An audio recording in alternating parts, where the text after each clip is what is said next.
What is the best sleeping position for back pain? As someone who has optimized all the areas of my life for the health of my spine, you can believe that I've also spent a lot of time thinking about sleeping. We spend 1/3 of our lives in the sleeping position. I usually tend to favor the way that early humans used to live, because this chronic back pain epidemic is a newer thing, and they lived for hundreds of thousands of years. And so after surfacing from the rabbit hole of researching how early humans used to sleep, I was surprised to find that most evidence points to them sleeping in the side-lying or fetal position. I used to point to the fact that mattresses are a new invention, and sleeping on the back must have been the most comfortable way to sleep without a mattress. But it turns out that back sleeping was a very vulnerable position to predators, and also not a very warm position to sleep in without the comfortable comforters that we have today. And so knowing that side sleeping is probably the most common position that humans have slept gives me comfort knowing that side sleeping was probably the most common position that early humans slept in, because I am a side sleeper too. In this video, we're going to break down the pros and cons of the 3 major sleeping positions: side, back, and stomach sleeping. And I'm also going to introduce you to 3 new sleeping positions that can be beneficial for things like SI joint pain, degenerative disc disease, herniated and bulging discs, as well as stenosis. And regarding mattress types, to keep things simple, most of the evidence points to medium firm being the best level of firmness and most comfortable for people with back pain. A medium firm mattress is going to work well for all 3 of the major sleeping positions, and so now let's talk about the pros and cons of each. From a back pain perspective, the main pros and cons of sleeping on your back depend on how tight your hip flexors are. For someone with tight hip flexors, back sleeping is going to put tension on the lumbar spine, potentially causing strain and discomfort, and can lead to waking up with lower back pain. This can be alleviated by putting pillows under your knees to elevate your legs and take tension off the lumbar spine by putting the hip flexors on slack. If you don't have tight hip flexors, or if you support your knees with a pillow, then back sleeping can be beneficial for keeping the spine in a nice neutral posture as long as your mattress is supportive enough.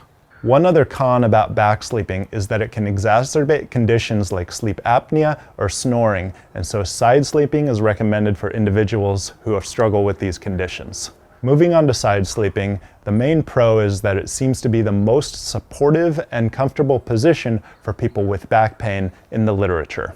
The main con is that it tends to put pressure on certain bony prominences in the body, like the hips and the shoulders, and can get uncomfortable, requiring you to change positions throughout the night. Side sleeping is the one position where a softer mattress can be acceptable because it can support the spine and allow you to sleep comfortably without putting too much pressure on your hips and shoulders. However, if you tend to change position in the night like I do, then you're going to want to keep a medium firm mattress, because a soft mattress is not supportive enough for back sleeping and is not good for stomach sleeping. Many people believe that stomach sleeping is bad for you because it twists the spine as you have to turn your head to breathe.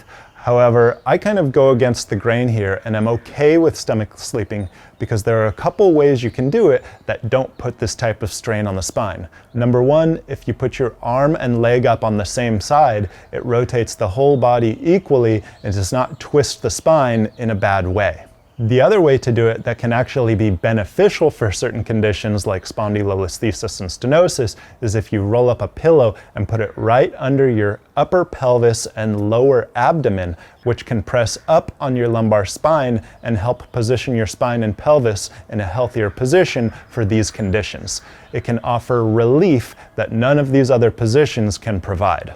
The main consideration about stomach sleeping is that you do not want to have a soft mattress, because this will encourage sagging of the middle of the body, which can absolutely put a negative pressure of extension through the spine that you don't want to sleep in. So you want to err on the side of having a more firm, or at least a medium firm mattress for stomach sleeping. So stomach sleeping with a rolled pillow under your lower abdomen is one of the 3 newer sleeping positions that I wanted to introduce you to today. The other 2 are the zero gravity position. This is a posture that NASA came up with based on something called neutral body posture. This is the posture that astronauts found themselves automatically going into when they were in a zero gravity environment like outer space. And the zero gravity position mimics this posture and theoretically puts the least amount of compressive forces and strain on the lumbar spine. NASA uses the zero gravity position for takeoff, which reduces stress on the astronauts' spines during this high intensity environment. Anyone with stenosis is going to get a little benefit from having the forward curve or just a slight elevation of the torso from this wedge here, because it opens up the back of the spine, it opens up the stenosis essentially, and it's going to feel good. It also should be beneficial for people with degenerative disc disease, herniated and bulging discs, because it's just taking the pressure and the load off of the spine. Torso elevation, 30 to 45 degrees, and legs elevated, and they should be higher than the heart. The other alternative sleeping position is what I call the 3/4 sleeping position, and is extremely beneficial for people with SI joint pain. Side sleeping can be stressful on the SI joints because it's putting pressure on the pelvis in a way that torques and opens the SI joints. This 3/4 position takes advantage of our knowledge of the anatomy of the pelvis and puts us on the flat surface of the pelvis, reducing that torque on the SI joint and allowing somebody to sleep in a comfortable semi-side sleeping position throughout the night. Basically going to get in the side lying position as you normally would, and then you're just going to roll back. And you're going to want to put multiple pillows between your knees for this, because it's going to help you stay open and rolled back. So now I'm actually laying on, like I said, the flat portion of my pelvis. It's not torquing my pelvis and not putting pressure on my SI joint, which the pressure that you get from laying like this is actually separating your SI joint, opening it up. And so if you roll back onto the flat part of your pelvis, you're not getting that torque that can cause irritation in people with SI joint pains. And this is a super comfortable position for pregnant women as well. My wife has used this during pregnancy. It's common to get SI joint pain with pregnancy. You can't sleep on your back once you get too pregnant. So this has been a really useful tool for her to just give her some variety in her sleeping positions. If you don't have a wedge, you can use a pillow or multiple pillows behind you to prop you up, and that'll work too. A body pillow would be ideal, full length body pillow, but wedge is just a little easier to stay in place in what I call the 3/4 sleeping position. At the end of the day, sleeping is a very intimate thing, and you don't want to take drastic measures to change your sleep if it's going to reduce your sleep quality. Each individual is going to have different preferences and comfort levels, and the most important thing is that you sleep in a way that allows you to sleep well. It's okay to experiment with different sleeping positions, but make sure to consult with your doctor if you have any underlying conditions.